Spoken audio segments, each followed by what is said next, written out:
Assalamualaikum warahmatullahi wabarakatuh. Dalam video kali ni saya nak review sebuah air cooler yang dia punya brand tu sejujurnya saya pun first time dengar. Dan of course dekat Malaysia ni memang tak popular langsung lah. So produk yang saya nak review ialah Allspice H120D.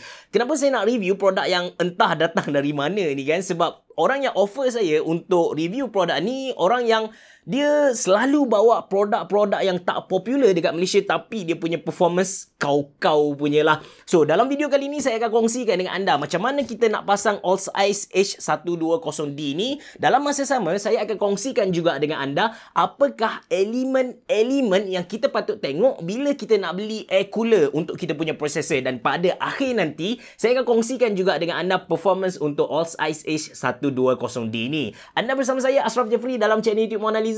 Kalau anda belum tekan butang subscribe, pastikan anda tekan butang subscribe sekarang. Jom!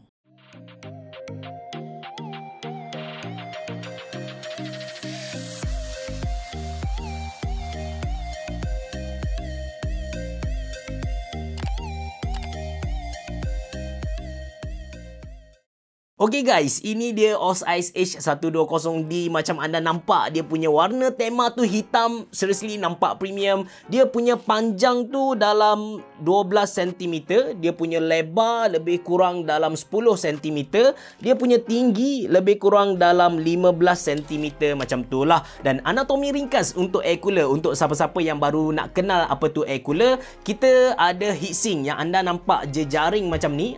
Jejaring macam ni kita panggil dia heatsink. Dan kalau kita pergi dalam sikit yang anda nampak kepingan-kepingan ni, kita panggil dia sebagai fin ataupun mungkin dalam bahasa Melayu kita panggil dia sebagai sirip lah kan. Kemudian di bahagian bawah inilah yang akan bersentuh dengan kita punya processor dan dia bersambung dengan pipe. 1, 2, 3, 4, 5, 6 kali 2, 12 pipe lah ada dekat air cooler ni. Dan kita tengok macam biasa dia mesti ada benda yang kita panggil dia sebagai kipas ataupun fan. Dan konsep macam mana dia sejukkan kita punya processor senang saja. Siapa-siapa yang belajar fizik ataupun sains mesti tahu yang haba dia mesti berpindah dari tempat panas ke tempat sejuk. Dia nak cuba sama ratakan haba tu. Jadi haba yang panas dari prosesor dia akan berpindah ke sini, which is masa ni dia sejuk, dan bila dia panas dia akan berpindah dari sini ke pipe ni, dan pipe ni dia akan bawa haba tadi ke sampai atas. Dalam masa sama dia akan agihkan ke kepingan-kepingan heatsink ataupun fin tadi. So daripada situ udara yang sejuk akan disedut oleh kipas hadapan ni dan ditolak masuk. Dalam masa tu dia akan ambil haba-haba panas tadi dan tolak keluar. That's why kita punya prosesor boleh sejuk bila mana kita pakai air cooler lah. Jadi dari teori sains yang basic tu kita boleh faham ada 4 benda penting yang kita kena tengok bila mana kita nak beli air cooler ni. Yang pertama, kita kena tengok heatsink dia. So makin banyak dia punya fin ataupun kepingan-kepingan besi yang ada dekat heatsink tu, makin cepat haba dibebaskan. Dia punya konsep simple saja. Let's say kita ada 100 biji coklat untuk dihabiskan. Kita ada 2 kelompok. Satu kelompok ada 100 orang, manakala satu kelompok lagi ada 10 orang.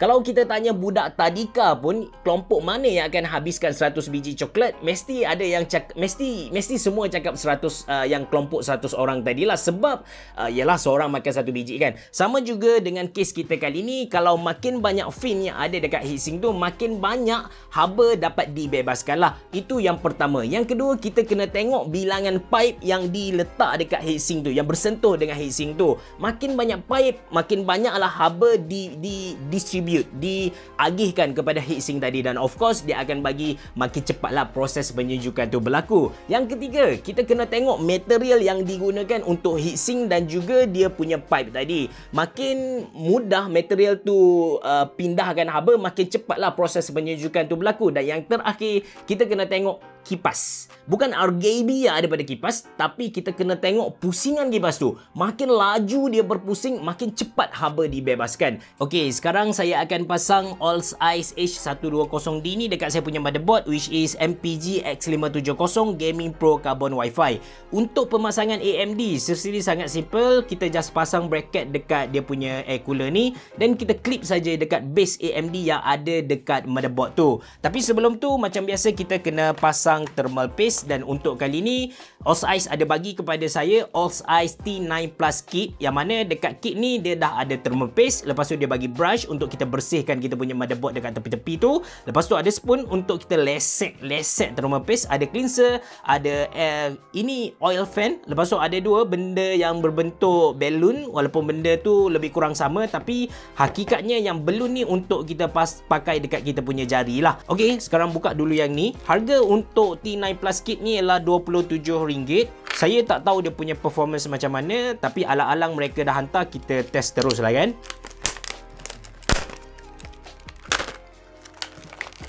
Okay, now lepas kita dah pasang kita punya processor, kita tengok dulu. So kipas, biasanya untuk mana-mana kipas pun kalau logo cantik tu dia mesti bahagian hadapan, maksudnya udara akan masuk ikut sini lah. Ada sesetengah fan dia akan bagi indikator kepada kita dari mana udara masuk, dari mana udara keluar. So sekarang udara akan masuk sini dan dia akan keluar ikut sini. Dan cara pasang dia simple saja, kita just masukkan dalam dia punya clip kat sini. So sekarang kita sambung dia punya fan dekat dia punya hub ni, ataupun splitter kot orang panggil. Then kita cucuk ni dekat kita punya motherboard lah. Dan lepas ni saya akan test, saya akan buat perbandingan dengan AMD punya stock cooler. Actually ada orang pertikaikan kenapa saya bandingkan saya punya mana-mana cooler review dengan AMD stock cooler.